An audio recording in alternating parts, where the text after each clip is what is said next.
Hello, everyone. My name is Rizzo, and I am a senior fellow at the Atlantic Council's Europe Center. It's a think tank in Washington, D.C. And I'm thrilled to be here for the Raisina 2025 Ideas Pod. This is the 10th iteration of the Raisina Dialogue here in New Delhi, and we're thrilled to be here today to talk to two experts, high-level experts, about one of the most important issues in the foreign policy landscape today. Today we're going to be discussing the need to invest in liberal fleets.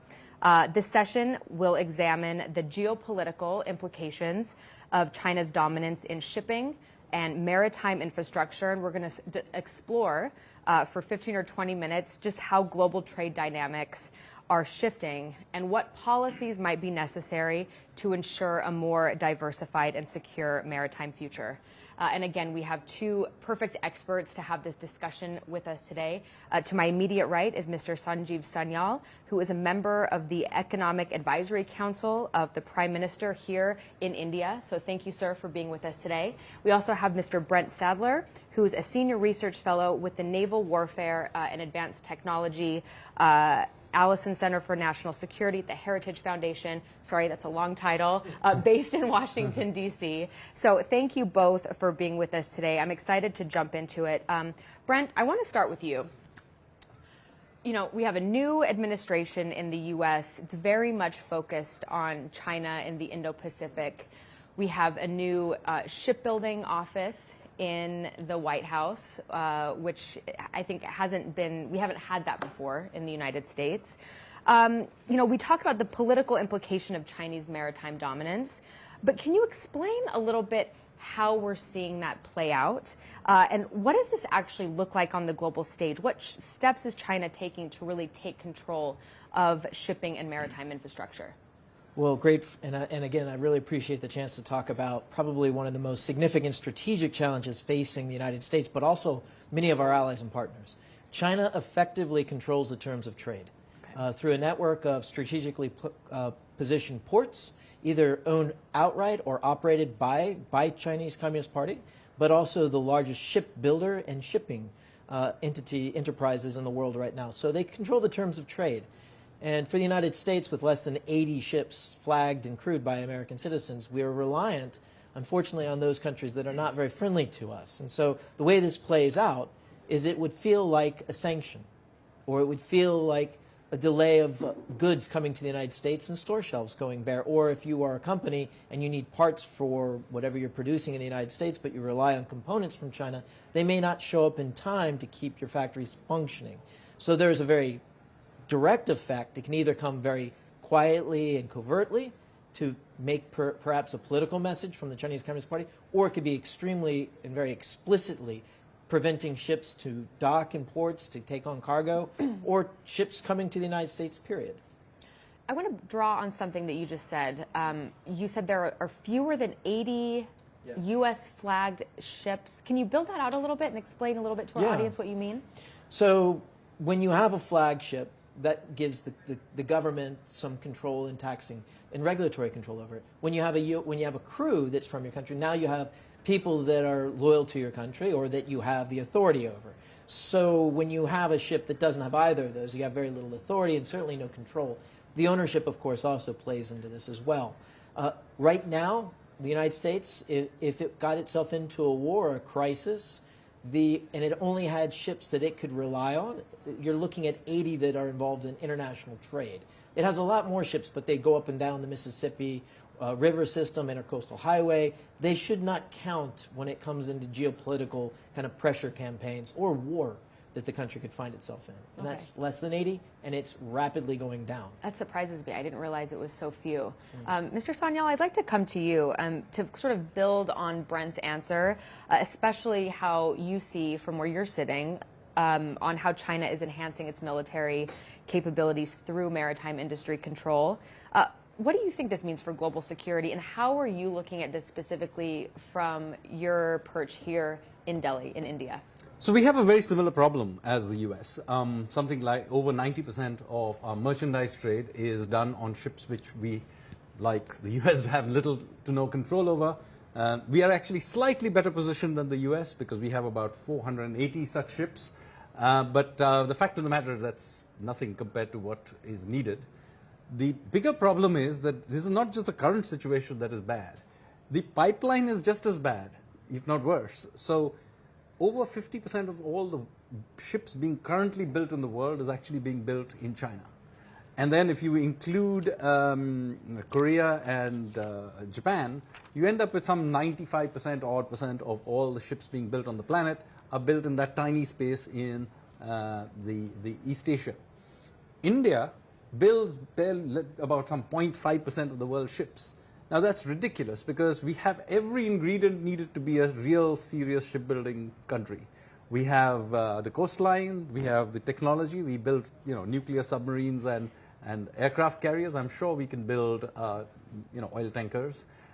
We have young population. Remember, shipbuilding is all about young men taking plates of steel and welding them together. This is a real millions of hours of welding. That's what shipbuilding really is. Yeah, down to brass tacks.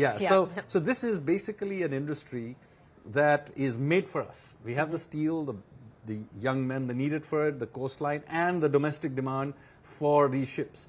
And for a number of reasons, we hadn't paid enough attention to it. There's a certain amount of capital expenditure, some government support that we needed to give it. Very recently, we have begun to pay attention to this. And it's interesting to see that our friends in the US have also noticed the same problem and came to very similar conclusions. So I don't want to put you on the spot, but you said India has 450. 480. 480. America has 80. 80. Yeah. What about China? What does China have? How does China control this?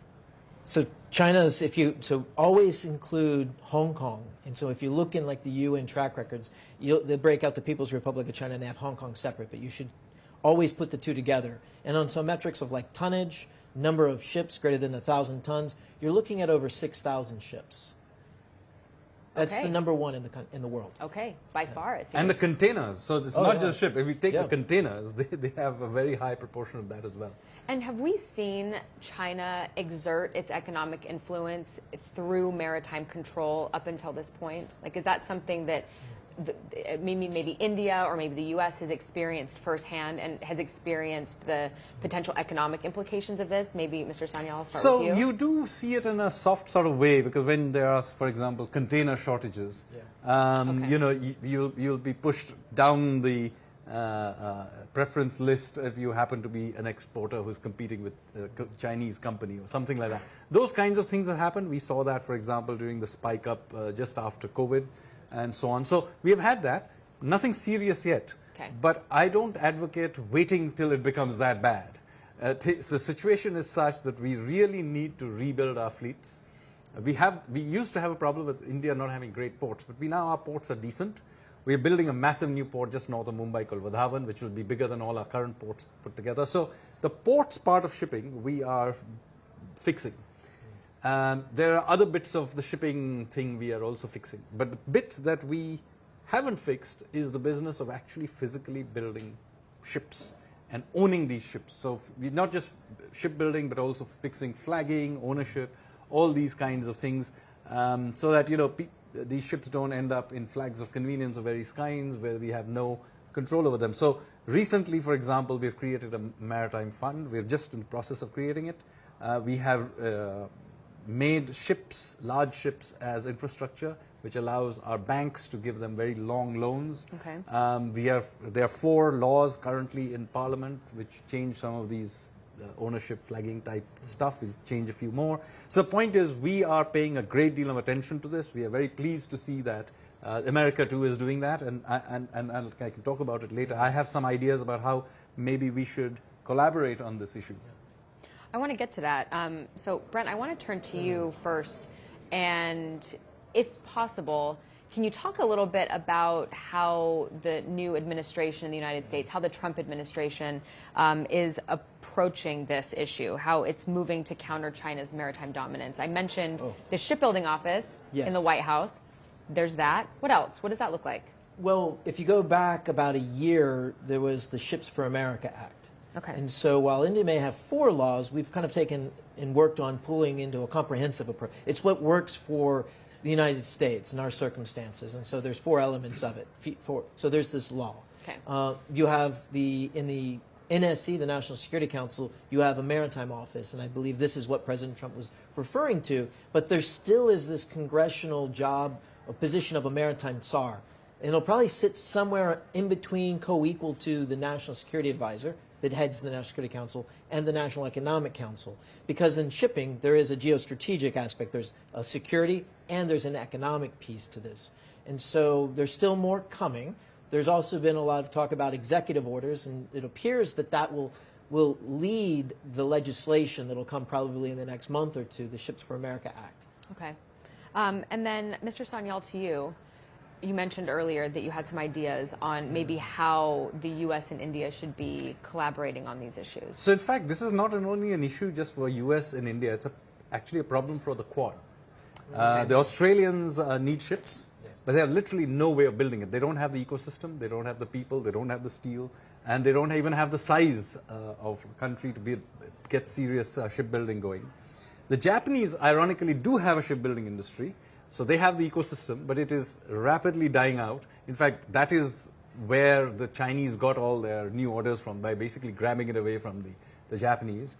And their problem is, of course, they don't have the young men needed to do all the welding, which is basically, as I said, the biggest problem with. And the Koreans too will shortly have the same problem. Their demographics is even worse than Japan's. So the thing is, so for the Quad, this is an issue. So now, the good news is, the four of us, however, together have all the pieces. We have, as I said, we want to do this anyway. We have some of the technology, we have the steel, we have the men, but there are certain areas, for example, high quality engines. I mean, clearly the Japanese and maybe the Americans have much better quality engines. There are now green engines that are coming on stream. There are, so for example, there are certain areas where we could maybe just build the hulls, hand it to the Americans to kit it out in various ways, or the Japanese can put in the software. I don't know. The point I'm making is that this is something the Quad could do very well together. It serves a geopolitical purpose, but very importantly, between us we have all the pieces. So this is, as I said, something the Quad could attempt to create a serious shipbuilding sort of ecosystem. For example, the US, if it attempted to just do it alone, maybe for certain kinds of ships, maybe the Navy ships, etc., it would be able to do, but very quickly it would become prohibitively expensive in many areas to do it in the U.S. If I can add this, so the Quad is a natural fit. Yeah. There's got to be more also about how we coordinate or normalize our regulatory environments across this, but also to attract capital investment. For the United States, this is one of the main things and one of the big outcomes of positively talking about growing the American maritime industrial sector again. And you see this with South Korean entities like Hanwha investing and buying the Philadelphia shipyard, which has a backlog of shipbuilding, and that's gold if you're trying to get into the shipbuilding business, is to get a port that has that. But I would go further and say that we need, like taking a lesson from the G7, that we need to also look at having an informal group of like-minded countries, a maritime group of nations, to try to work out our regulatory environments, our investment environments, so that we can actually find a way that we assure a growth in this critical maritime industrial sector. But it's more than just shipbuilding, it's also the shipping. And so there's a lot of room there, and I think a maritime group of nations is one way to get to it. Yes, in fact, it's not just about the physical building. I mean, there is the insurance, there is the finance, there is the logistics of it. So there's many, many things that will have to be coordinated, but I don't see any reason we shouldn't do this. Because as I said, all the pieces, somebody in this group has these pieces. Yeah. We could bring in the Europeans into this as well. Yes. Yes, I think this is an obvious area where we should collaborate. Is this something China would push back on? Yes. In fact, in some ways they already have. Okay. So about a year and a half ago, some of the ideas, and for the United States, we have to find out what is America's comparative advantage. What does an American maritime industrial revival provide as a net good to other like-minded nations, to say the Quad or a larger group of nations? And one of it was small modular nuclear reactors as a means of propulsion, meets environmental standards, zero carbon, but it also provides you what's called fast steaming. So you need less ships to move as much cargo. The Chinese have also started to try to make it seem like that they have a better cost proposition as a way to try to curtail that capital movement to, say, the United States, to bring these things forward. But I think the geostrategic realities I think, are pretty much nullifying that. Okay. Sir, final word to you. You said this was a natural fit perhaps for the Quad. These countries together, they have the steel, they have the men, they have the finance. They have the finance. Do they have the trust between each other So to really make progress? We have to build it. Okay. This is exactly what you have to build. I mean, that's why it hasn't happened. But then, in some ways, as I said, conversations like at Raisina are where these kinds of ideas get floated. I personally think it's a great idea to put all these pieces together and see where it goes. Excellent. Mr. Sanjeev Sanyal, thank you so much. Thank Mr. you. Brent Sadler, thank you so much. This is an excellent conversation, gave us a lot to think about and a lot to talk about going forward. Thank you. Thank you.